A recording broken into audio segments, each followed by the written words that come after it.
sans aucun doute. Il y a un avant et un après The Voice, sans aucun doute.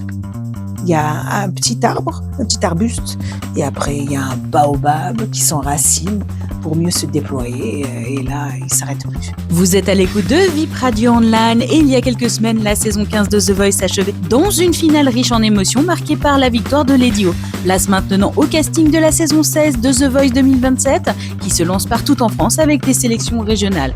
À cette occasion, rencontre avec Carole Nakari, chanteuse, auteure, compositrice, coach vocal et découvreuse de talent, à Nice pour The Voice et The Voice Kids. Chanteuse so international, so funny, d'ailleurs. Je suis aussi auteure-compositrice et aussi j'adore dénicher des talents en tout genre et aussi bien sûr productrice aussi. Il est vrai que ça s'appelle The Voice, sinon ça serait The Casserole déjà. Donc, il est vrai que la voix est importante, mais ça ne suffit pas. Il faut être un personnage, avoir une musicalité, proposer quelque chose d'artistique. C'est vrai qu'après c'est compliqué aussi, c'est même présomptueux de peut-être de refaire des covers, mais c'est là où votre patte artistique, créative, peut-être peut redonner un autre bouquet, mais avec vos propres fragrances.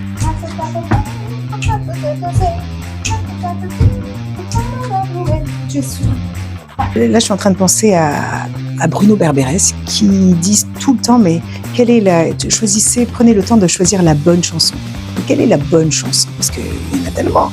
Alors, je pense que c'est celle qui vous ressemble le plus. C'est votre symbolique personnelle. Comment vous allez l'ambassader auprès d'un public. Choisir la bonne chanson. Après, d'être bon techniquement, je pense que c'est le B à bas, c'est le moins qu'on puisse faire. Et de mettre sa propre touche personnelle, évidemment. Relâche.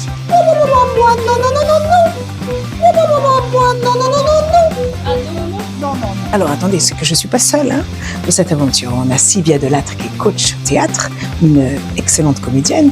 Et aussi, nous avons dans les stages fait appel, alors ce qui est intéressant, c'est Francesca Mazzolo qui a été une de mes élèves en comédie musicale, en danse, mais je donnais les cours pour le chant.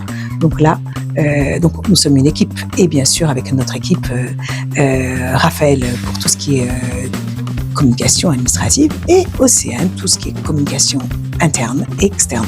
Carole Nakari fait partie du jury des présélections à Nice de The Voice Kids et de The Voice. Et c'est depuis son école de chant et de théâtre, la Happy Art School, à Nice, qu'elle prépare et guide les talents dans cette aventure musicale hors du commun, avant même les auditions à l'aveugle et les projecteurs de TF1. Au micro de VIP Radio Online, Carole, enthousiaste et solaire de sa personnalité, nous a aussi confié ce qui a véritablement changé sa vie après son aventure dans The Voice.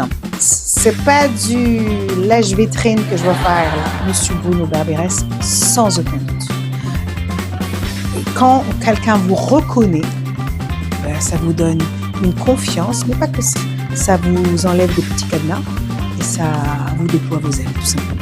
J'espère que cette interview avec Carole Nakari vous aura donné envie de tenter l'aventure. En attendant, rendez-vous demain à Nice Étoile pour la finale des sélections niçoises de The Voice et de The Voice Kids, peut-être les futures voix de demain. Bienvenue à vous et envoyez-nous vos musiques, vos compositions, vos écrits. On est toujours là pour écouter et pour accompagner et guider. À très vite. À très bientôt sur VIP Radio Online.